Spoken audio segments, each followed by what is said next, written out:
전 국가적인 역량을 집중하고 국가 단위의 전략적인 투자를 하자는 말이 어떻게 공산주의로 연결될 수가 있는지 의문입니다.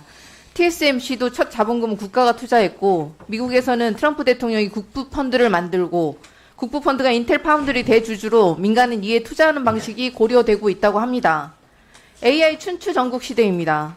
정책을 위해서 갑론을박도 아니고 말꼬리나 잡고 이렇게 발목 잡기를 하는 정쟁의 언어가 우리나라가 AI 강국으로 도약하는데 무슨 도움이 되는지 알 수 없습니다.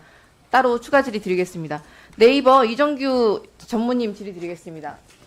잠깐 나와주시겠어요? 네, 세워주세요.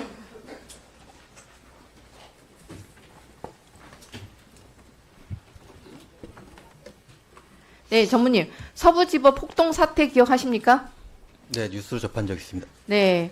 법원의 판결에 불만을 품은 불법 시위대들이 법원 문을 부수고 들어가서 판사를 색출하겠다면서 경찰은 물론이고 민간인, 기자한테까지 폭력을 휘두른 천인공노할 폭동이었습니다.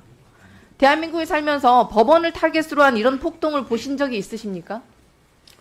제가 뉴스를 접한 경험으로는 기억은 없는데요. 안타까운 사건이라고 생각합니다. 저도 태어나서 처음 보는 사건인데 다시는 일어나서는 안 될 일이겠죠? 그러면 더 좋을 거라고 생각합니다. 폭도들이 발생한 그 원죄는 내란 숙의 윤석열이 부끄러운 줄 모르는 자기 체면과 극우 망상 때문입니다. 공론 장애 역할을 담당하면서 독과점적 지위를 향유하고 있는 이 플랫폼들 역시 그 책임에서 벗어나기는 어렵다고 보이는데 극단적 세력들의 지금 좌표 찍기로 여론이 조작되고 공론 장이 오염되면서 극단적인 주장이 또 다른 극단적 사상을 산파하는 일종의 어뷰징 행위가 계속 지속되고 있는데 네이버는 손을 놓고 있는 상황입니다.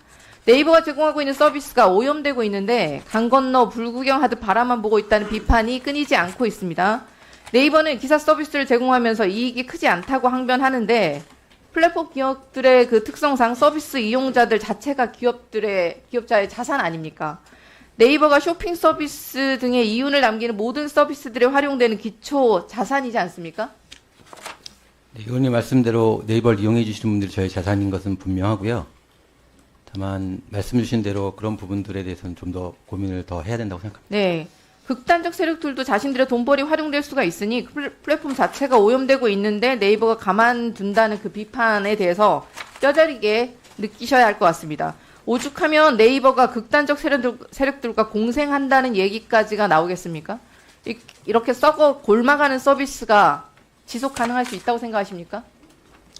말씀 주신 것처럼 이제 좌표 찍기나 이런 부분들 제가 매크로로 기술적 대응을 하고 있는데 이제 개인들이 참여하는 것들을 기술적으로 또 정책적으로 잡아내는데 한계가 있다는 점 말씀드리고 동시에 이제 댓글이 공론화 장이면서 동시에 그런 부분에 대한 부작용이 잘못 활용될 경우에 있다는 점도 충분히 공감하고 있습니다. 그래서 이런 부분들 지적을 겸허하게 듣고 고쳐 나갈 수 있도록 하겠습니다. 과거에 좌표찍기와 같은 행태가 여론의 결집력을 보여주기 위한 공론화의 수단으로 사용되었다면 지금은 여론을 조작하고 공론장을 오염시키는 악의적 수단으로 활용되고 있습니다. 예를 들면 완전 무결하게 명명백백히 가짜뉴스로 판명된 선관위의 선거연수원 중국인 간첩 99명 체포설, 주한미군 미국 국방부 선관위에 더해 우리나라 국방부마저 완전히 허위라는 점을 확인해 주었습니다. 더 재미있는 건 가짜뉴스의 취재원이 망상에 빠진 유튜버였다는 사실입니다.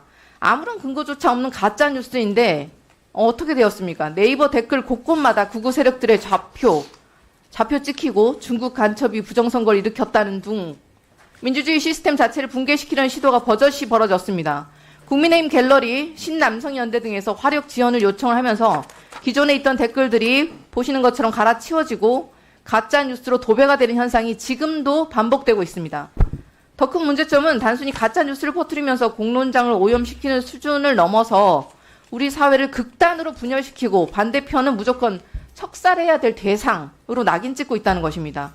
배급견, 좌파들이 매국노, 중국 공산족들 한국 피멍 이런 극단적인 댓글들이 대다수 국민의 의견을 반영하고 있는 것입니까? 전무님 어떻게 생각하세요? 이제 공론에 작용하는 측면이 있는 반면에 부작용도 있는 면이 있는데요. 그래서 네이버는 종합적인 판단을 통해서 언론사가 댓글에 이제 기능을 온오프할 수 있는 기능을 선택제를 제공을 한 바 있습니다. 물론 이제 네이버의 책임도 더 중요해지는 것은 말씀 주신 대로 사실이고요. 그래서 이제 이런 사회적 참사나 또는 좌표측기와 같은 것들에 대한 댓글 트래픽 어뷰징, 악성 댓글 어뷰징 트래픽이 감지되면 언론에 전달해서 언론들이 그런 것들을 종합적으로 운영 방침에 따라 판단할 수 있도록 저희가 기능 개선을 서두르고 있습니다. 네, 맞습니다. 창과 방패의 싸움은 오늘도 지금 계속되고 있는 것으로 알고 있는데 네이버에서 저희 의원실에서 공론장 오염의 심각성을 인지하고 기사들의 좌표 찍기 같은 일종의 트래픽 급증, 어뷰징적인 행태가 발생하면 언론들의 통제하는 기능을 개발하겠다고 밝혔습니다. 늦었지만 상황의 심각성을 인지한 점은 다행입니다. 그런데 언론의 좌표가 찍혔다고 통지만 한다고 여론 조작이 방지가 되는 것은 아니겠죠. 그래서 저희 의원실에서 네이버에 요청을 했습니다. 무슨 요청을 드렸는지 알고 계시죠? 네, 들었습니다. 네.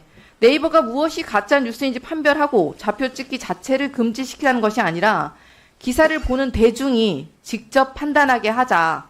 즉 언론사만 통지받는 불투명한 구조의 업데이트 그런 버전이 아니라 급격한 트래픽 변동이 있을 경우에 일반 대중에게 직접 좌표 찍기가 발생했을 가능성을 고지하고 대중이 스스로 이 기사의 댓글, 공론장이 오염된 것인지 여론의 분출인 것인지 판단할 수 있도록 정보 제공이라는 플랫폼 본연의 임무에 집중하자고 요청드렸었습니다.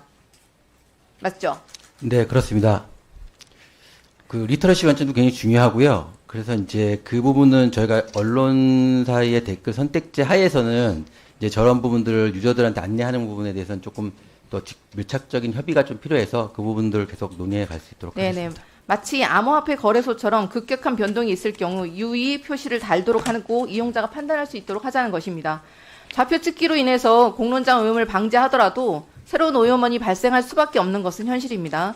창과 방패의 싸움처럼 이번 한 번의 대책으로 끝날 일이 아닙니다. 네이버에서 플랫폼 본연의 질 좋은 서비스를 유지하고 공론장 오염을 방지하겠다는 의지를 이 자리에서 한번 다시 말씀해 주시면 좋겠습니다. 근데 이제 뉴스 소비 행태도 많이 변화가 있고 또 AI로 인해서 그 뉴스의 기사 생성에 소비도 많이 변했는데 그걸 말씀 주신 대로 그런 환경 변화에 따라서 끊임없이 노력할 수 있도록 하고 진행되는 상황도 설명드릴 수 있도록 하겠습니다. 예, 저기 잠깐만 계세요. 좀 아까 좌표 찍기가 된 기사에 대하여 네이버는 좌표 찍기 된 거 시간이 얼마나 지나면 알 수 있습니까? 감지합니까? 이게 뭐 사실은 저희 룰이 굉장히 많은 룰을 가지고 있는데요. 실시간으로 어느 정도가 급격하냐의 부분은 저희가 평균치를 가지고 있는 부분들에 대해서는 뭐 실시간으로 집계해서 감지할 수 있는데 그거는 이제 트레시홀드라고 하는데 임계점 어디로 가져가냐가 다를 거고. 아니 복잡하게 얘기하지 마시고. 쪼개지면 또 그거를 또 소급해서 봐야 되기 때문에 주기가 좀 다양한 방식입니다. 저 말을 우리 지금 보고 계시는 시청자들이 알아듣겠습니까? 그렇게 해서 신속하게 예. 최대한 빠른 시간 내에 감지할 수 있도록 그게 얼마나 하겠습니다. 됩니까? 한 1시간, 2시간, 하루, 이틀? 아, 하루짜리가 있을 수도 있고요. 뭐 이틀짜리가 있을 수도 있고 시간짜리가 있을 수도 있습니다. 시간 단위로 알 수 있습니다. 우리가 모니터 하잖아요. 그다음에 언론이 종합적으로 판단해 처리하도록 하겠다가 해왔습니까? 하겠답니까? 현재 언론사가 댓글의 온오프 그냥 여부를 답만 판단하고 좀 있습니다. 간단하게 하세요. 해왔습니다. 이미 하고 있습니다. 이미 하고 있습니까? 네, 그렇습니다. 그래서 좌표 찍기가 됐다. 그래서 언론사에 통보를 했다. 네. 그러면 언론사가 처리한 예가 있습니까? 언론사에 통보가 되는 기능은 한 5월 달 정도에 출시될 걸로 지금 준비하고 야, 있습니다. 안 하고 있었는데 왜? 언론사 선택 댓글제 제가 잘 이해를 못해서 죄송합니다만은 이제 선택제는 자, 우리가 저기, 이해하고 있었다는 말씀. 알았어요. 들어가시고 우리 의원님과 보좌진들 지금 네이버 답변 다 들으셨죠? 예, 그에 따라서 이후 질의에 참고해 주시기 바랍니다. 최수진 위원님 질의하십시오. 국민의힘 최수진입니다. 유진숙 위원장님, 예.